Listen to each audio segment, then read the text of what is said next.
आप सभी को जय श्री राधे। आज जानते हैं मांगलिक दोष के बारे में कि मांगलिक दोष होता क्या है।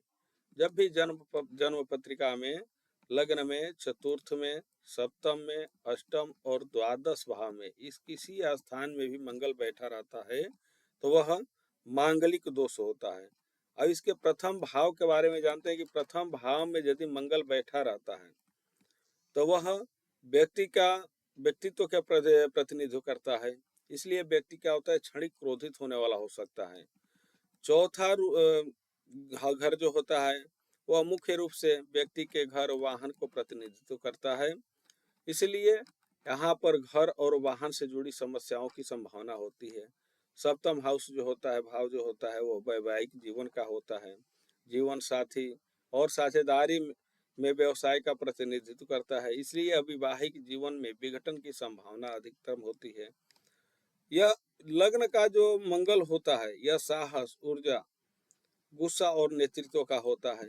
यही चतुर्थ भाव का जो मंगल होता है यह आपके चौथे, सातवें, 10वें और 11वें घर को प्रभावित करेगा। 10वां घर जो होता है वो मुख्य रूप से आपके करियर, पिता, निंदनी का प्रतिनिधित्व करता है। इसलिए करियर में बार बार बदलाव, गड़बड़ी, निंदनी की बीमारी, पिता के साथ समस्या या पिता की जल्दी मृत्यु आदि की संभावना होती है। 11वें घर जो होता है इनके मौद्रिक का लाभ को इंगित करता है। इसलिए चोरी, डकैती आदि की संभावना बनी रहती है। यानी कि चतुर्थ भाव का जो मंगल होता है घर, मां, संपत्ति में तनाव, स्थान परिवर्तन का इनका बार बार योग बना रहता है। अब बात करते हैं सप्तम भाव का मंगल। जो सप्तम भाव में मंगल जहाँ पर बैठे रहते हैं तो 7वें, 10वें, पहले और दूसरे घर को प्रभावित करते हैं। दूसरा घर है जो व्यक्ति के धन के बारे में और कुटुंब के बारे में विचार होता है।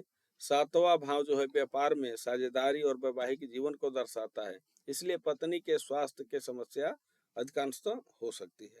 यानी कि मंगल दोष यह सप्तम भाव का विवाह और साझेदारी में तनाव का कारण बनाता है। अष्टम भाव का जो मंगल होता है वो 8वें, 11वें, दूसरे और तीसरे घर को प्रभावित करता है। यह जातक जो है कि अपने भाई और बहनों को मौखिक संचार कौशल, व्यक्ति की आवाज, व्यक्ति की उपलब्धि का प्रतिनिधित्व करता है। इसलिए भाई बहनों के बीच में तनाव पैदा करता रहता है। जातक बातचीत में उग्र और अप्रिय भी बोल सकते हैं। इसमें तो अष्टम भाव जो होता है अधिकांशतः दुर्घटना योग जो होता है, अचानक बदलाव होता है। लेकिन एक कुछ खासियत होती है कि यह रिसर्च में बहुत रुचि रखते हैं, तंत्र मंत्र में ज्यादा ही विश्वास रखने वाले होता है यह। अब बात करते हैं द्वादश भाव का मंगल। यह 12वें घर में जिसका मंगल स्थित होता है वह तीसरे, 6वें और 7वें घर को प्रभावित करता है। 12वां घर का जो मंगल होता है, 12वां घर जो है व्यक्ति के साधारण स्वभाव को दर्शाता है। इसलिए व्यक्ति अधिक खर्च करने वाला होता है। 6वां घर रोग का संकेत देता है। इसलिए व्यक्ति को पेट संबंधी समस्या, एसिडिटी, उच्च तनाव, रक्त संबंधी आदि रोग होने की भी संभावना होती है। और अधिकांशतः ऊर्जा की हानि ही होती है। विदेश युग का भी योग बनाता है 12वां भाव का मंगल।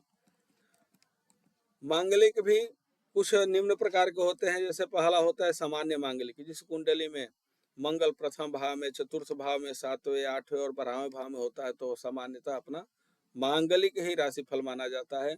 एक होता है द्विबल मांगलिक, यानी कि कुंडली में उसकी लग्न राशि कर्क की उपस्थिति हो तो मंगल के पहले, चौथे, 7वें, 8वें और 12वें भाव में मंगल की उपस्थिति मंगल के हानिकारक प्रभाव को बढ़ाती है। यदि मंगल के अलावा किसी भी घर में अर्थात प्रथम में, चतुर्थ में, सप्तम, अष्टम और द्वादश वे घर में सूर्य, राहु या केतु को देखा जाता है तो यह द्विबल मांगलिक दोष बनता है। जनजातीय एक मांगलिक होता है जो कुंडली में पहले, चौथे, 7वें, 8वें और 12वें भाव में मंगल की उपस्थिति के साथ कर्क राशि की उपस्थिति हो तो इन भावों में शनि, राहु और केतु भी हो तो यह मांगलिक दोष के प्रभाव को 3 गुना कर देता है। और इस प्रकार की कुंडली को जनजातीय मांगलिक कुंडली कहा जाता है। मांगलिक दोष देखने के लिए बिना कुंडली देखे कोई भी विचार करना उचित है नहीं।